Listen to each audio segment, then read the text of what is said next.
You know, it's funny, when you walk up to a physical bank vault, the security is just incredibly obvious. Oh, yeah. Very in your face. Right. You see the foot-thick steel door, the complex spinning dials, the armed guards standing right there. You practically feel the weight of it Exactly. And you expect it to take time to get inside. It's supposed to be difficult, and honestly, you accept that friction because you want your money to be safe. because the physical friction means security.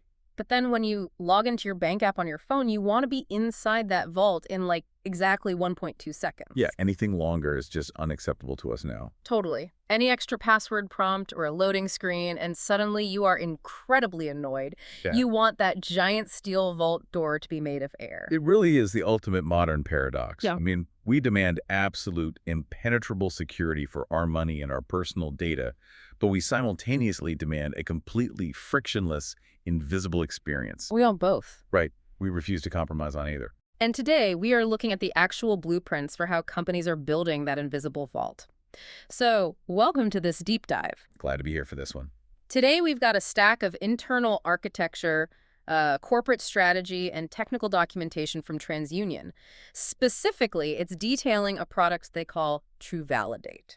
Which is a massive piece of technology. It really is. So our mission for you today is to pull back the curtain on the invisible, high-stakes digital war that is happening every single time you log into an account or buy a pair of shoes online or call customer service. Because it is happening every single time. Every time. We are exploring the complex mechanics of how companies decide in literally fractions of a millisecond whether you are actually you or just a, highly sophisticated fraudster in disguise. And looking at these documents, TruValidate's core objective is an incredibly delicate balancing act. How so? Well, the entire system is focused on orchestrating three massive streams of data. That's identity, device, and behavioral insights. The goal is to allow organizations to interact smoothly with legitimate consumers while simultaneously and invisibly mitigating fraud risk. Okay, let's unpack this, because before we get swept away by all the technical specs and the behavioral data, we really need to understand the overarching problem this system is actually trying to solve. Right, the why behind it all. Exactly. Like, why are companies spending millions of dollars on this?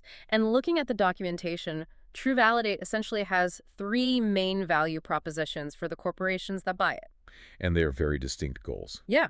Number one is improving customer conversion, which basically means reducing the number of people who abandon their shopping carts and thereby growing revenue. The most important thing for any retailer. Right. Then number two is reducing fraud losses and minimizing operational costs. And number three is enhancing the customer experience by making it fast, easy, and safe. But the problem for these companies is that those three goals are in a state of constant, aggressive conflict with each other. Right, they kind of fight each other. Exactly. If a company tightens its security protocols to reduce fraud losses, say they require two-factor authentication for every single click you make, they inherently damage the customer experience. You get so annoyed. You would. That friction leads directly to cart abandonment and lost revenue.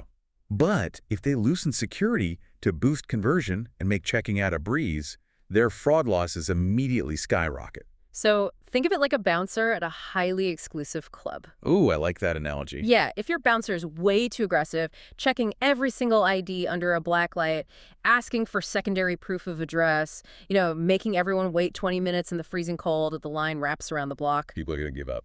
Exactly. People get frustrated, they say, forget this, and they walk down the street to a different club. That's your customer abandonment. And lost revenue. Right. On the flip side, if the bouncer is lazy and just waves everyone through to keep the line moving, bad actors get inside, start breaking things, and entirely wreck the club. That's your fraud loss. That is a perfect visualization. Because what TransUnion is attempting to do with TruValidate is engineer a bouncer that doesn't just check your ID at the door. What else are they checking? They are building a system that reads your body language before you even get in line and assesses your reputation before you've even reached for your wallet. Wow. Because the ultimate holy grail for customer experience, and they highlight this repeatedly in the text, is minimizing false positives. Oh, let's frame that from the listener's perspective for a second. There is almost nothing more infuriating than standing at the grocery store checkout, right? They're the worst. With a line of people staring at the back of your head and Yeah. having your card decline when you absolutely know you have money in the bank. Yes. That hot flash of embarrassment, that is a false positive. You, a totally legitimate customer, getting flagged as a criminal. And businesses are terrified of that exact moment. Really. More than the actual fraud. Oh, absolutely. A false positive is arguably worse for a company's bottom line than a minor isolated fraud loss. I mean, think about it. If a fraudster steals $50, the company loses $50. Yeah. If they falsely accuse you of fraud and block your transaction at the grocery store, you feel completely insulted. Yeah, you might take that credit card out of your wallet and never, ever use it again. Exactly. They lose your lifetime value as a customer over a $50 mistake. So the system has to be highly intelligent, not just highly restrictive. Okay, so we know what the invisible bouncer is trying to achieve, but I want to look at how this system actually builds its defenses. The mechanics of it. Right. The documentation outlines 4 distinct solution categories, but rather than just reading a list, it seems like they're trying to weave a tightly integrated security blanket, like a layered net. That's a good way to look at it. The outermost layer is what they call identity insights. This is verifying consumer identities against robust global datasets. Basically, checking the name on the ID to make sure the background details actually exist in the real world. That forms the foundational layer. The system is just asking, does this person exist? And are the details being provided accurate according to known, verified, historical records? But then it drops to the second layer of the blanket, which they call digital insights. And this one is wild. It really is. Because it is entirely about assessing the risk of completely anonymous users to improve customer conversion. Which sounds impossible at first glance. Yeah, we are definitely going to circle back to how they analyze someone who is totally anonymous, because that feels like magic. But then layer number 3 is fraud analytics. Right. This involves detecting potential fraud through custom purpose-built models targeting unique or industry-specific threats. Which is a necessary layer because, well, a cyber attack in the healthcare sector, trying to steal medical records, looks completely different than a brute force attack on an online retail store trying to buy expensive sneakers. That makes total sense. You simply cannot use a one-size-fits-all net to catch both of those. Okay, I see that. But it's this 4th layer of the security blanket that I really want to push back on a bit. Oh, which one? They call it Omnichannel Authentication.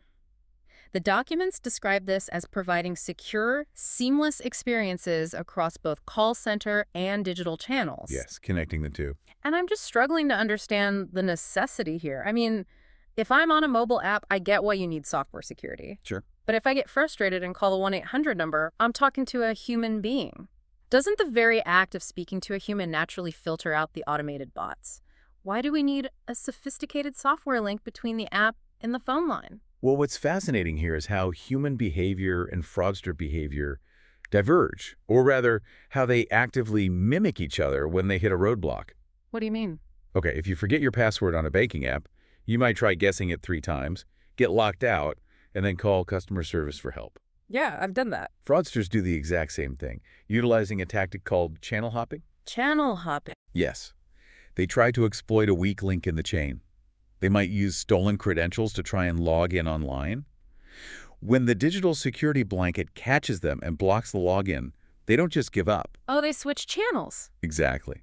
They immediately pick up the phone and call the customer service center, pretending to be an angry, frustrated customer who is unfairly locked out of their account. Wow. They will actively attempt to emotionally manipulate the human agent into bypassing the digital security. So going back to our club analogy, that's like getting rejected by the tough bouncer at the front door. So you immediately walk around to the alley and try to sweet talk the manager at the loading dock into letting you in. That is precisely what it is. And if those 2 channels, the digital app and the call center, aren't constantly talking to each other, the human agent on the phone has absolutely no idea. They're flying blind. Right. They don't know that this frustrated customer just triggered 5 massive automated security alarms on the website 2 minutes ago. By connecting omnichannel authentication, TruValidate provides a unified defense. It shuts down the alleyway loading dock. That makes so much sense now. But equally important for the legitimate user, it means when you call in, the agent already knows you were just struggling on the app. Oh, nice. So you don't have to frustratingly re-verify your identity, answer 3 security questions, and provide a PIN code all over again. The system already knows it's you. Okay, I see the value in that unified met now. But let's dig into the actual mechanics here. What is the raw fuel powering these tools? The data itself. Right. Because earlier you mentioned the system evaluates anonymous users. How can a system possibly know if I am a risk if I haven't even typed my name into a form yet? What data are they actually looking at?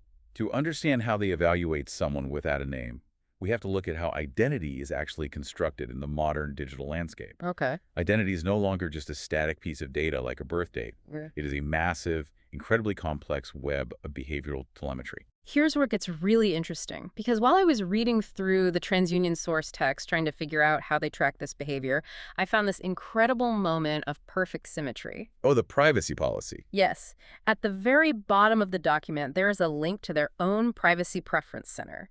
It's the standard cookie policy you have to accept when you visit the TransUnion website itself. Ah, the digital breadcrumbs. The user leaves a trail without even realizing it.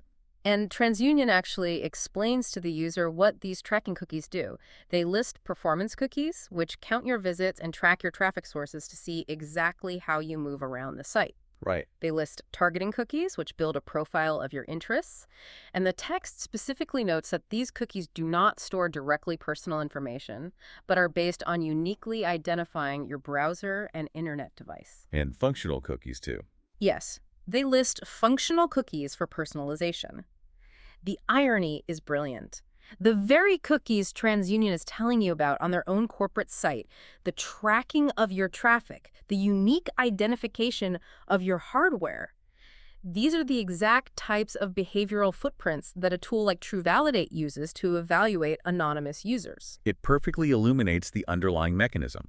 Even if you are completely anonymous, even if you haven't typed a single keystroke into a form, your device is screaming a unique digital signature into the void.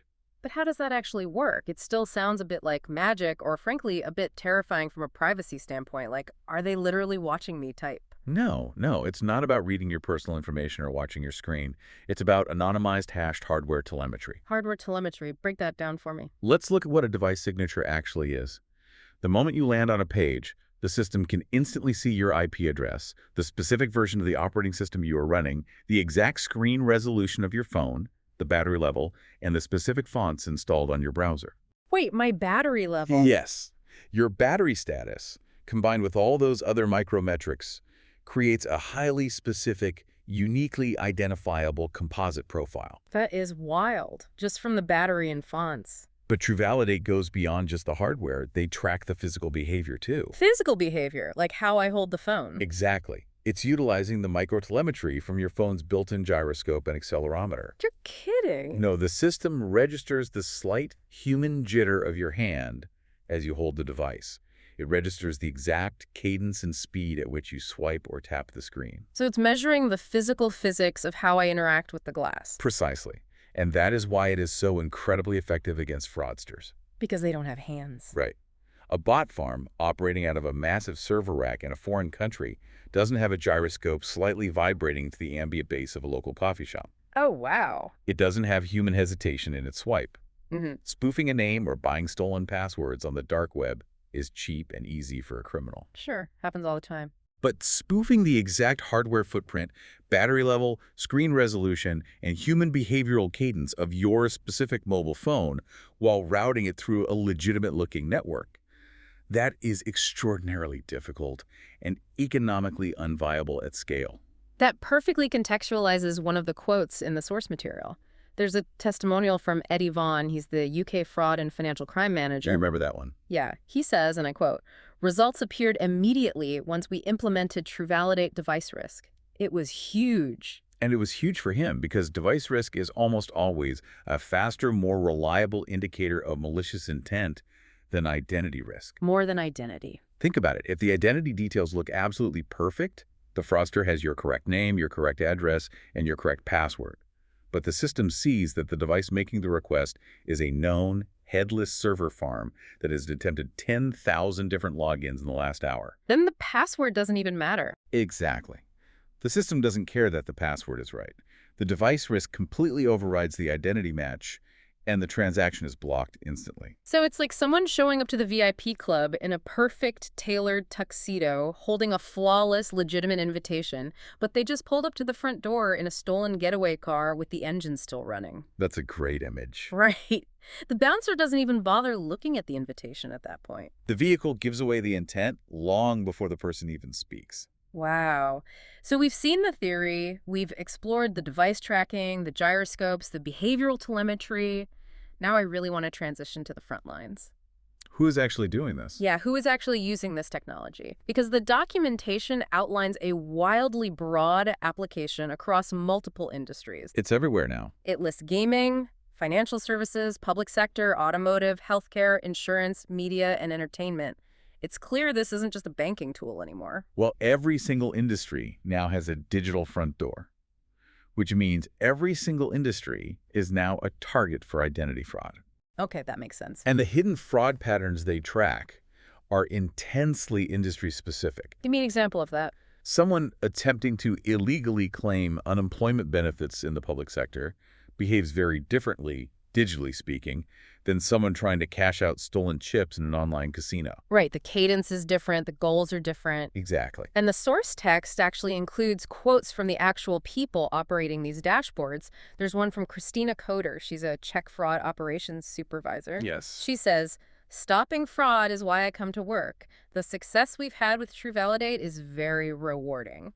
That word rewarding really jumps off the page to me. With a very human element to bring into a tech discussion. It is. It reframes the technology. It's not just an automated software update running in the background. It's an active tool empowering the people whose actual day job is catching the bad guys. And if we connect this to the bigger picture, Mm-hmm. you have to look at the quote right below that from Christian Terry. He's the director of casino operations. Right, I saw that. He notes, TruValidate provides us access to multiple data points in order to perform really meaningful analysis and review. Meaningful analysis. Yes, that word analysis is the linchpin of modern fraud prevention. Oh, so. Because modern fraud prevention cannot just be an automated black and white yes or no machine. Why not? Wouldn't that be faster? It would be, but if it were just a yes or no machine, it would be a customer service disaster. Oh, because of the false positives. Exactly.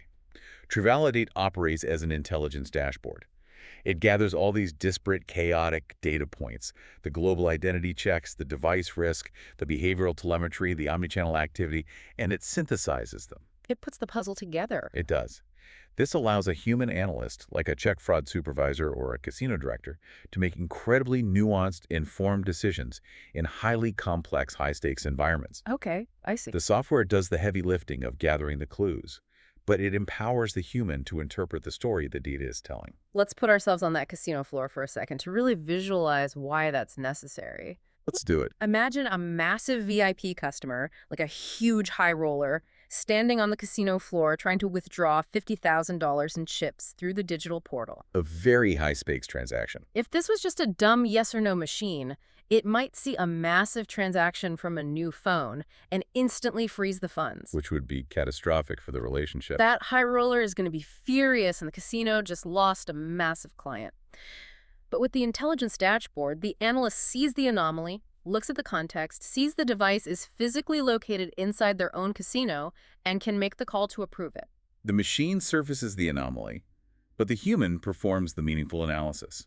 That is exactly how you minimize the false positives while keeping the steel vault secure. So what does this all mean? We started this deep dive by looking at a universal modern frustration. The paradox of convenience and security. Right. The tension between wanting a foot-thick steel vault for our security and a completely frictionless, invisible experience for our convenience. We've seen how TransUnion's TruValidate attempts to solve this by acting as an invisible bouncer. Weaving that security blanket. Exactly. Weaving it out of identity insights, digital insights, omnichannel authentication, and custom fraud analytics. And we've seen how it uses an astonishing array of data points from your battery level to the subtle jitter of your hand to catch criminals while letting you breeze through checkout. And this invisible war is constantly evolving. I mean, you can see the trajectory and the related insights listed at the very end of the source documents. Oh, the reports they link to. Yeah. TransUnion is promoting a Forrester Wave identity verification webinar, and they point to the upcoming 2025 Government Customer Experience Consumer Report. Okay, what does that tell us? This highlights a crucial shift. The expectation for seamless, invisible security isn't just for retail apps or high-end casinos anymore. Everyday citizens are demanding it from the government itself. Oh, wow. That is a fascinating shift. We now fully expect the DMV portal or the IRS tax site to be as perfectly smooth and friction-free as our favorite online shoe store. Which is a tall order.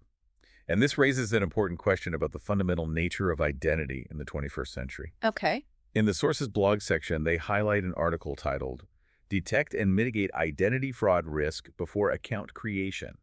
I want you to really think about that phrasing. Well, for account creation. Yes, it implies that identity fraud begins before a single letter of a name is even provided. And notably, right at the top of the TransUnion site interface, it explicitly states, SSN search not allowed. Oh, I saw that warning. It's a hard rule coded right into the public site. It is deeply symbolic of where we are. We used to think of identity as a static, secret piece of government-issued data, a social security number. Right, keep it in a safe. But that number is obsolete as a security measure. It's been compromised, it's been leaked in a dozen data breaches. Knowing it no longer proves you are who you say you are. So it's useless for verification. Basically. Hmm. The concept of identity has fundamentally changed. It is no longer just what, or what 9-digit number is printed on a piece of paper in a filing cabinet. Identity is an orchestration of behavior. The hand jitter, the battery level. It is how fast you type, the specific angle you hold your device, the network you are paying from, and the digital paths you take through a website. It is completely shifting from who you claim to be to how you naturally act, which is wild when you think about it. It really is a paradigm shift. So for you listening right now, I want to leave you with one final thought to mull over. We've established that our modern identity is no longer our name, but our unique behavioral signature, right? And microtelemetry. The microtelemetry of how we swipe, tap, and hesitate.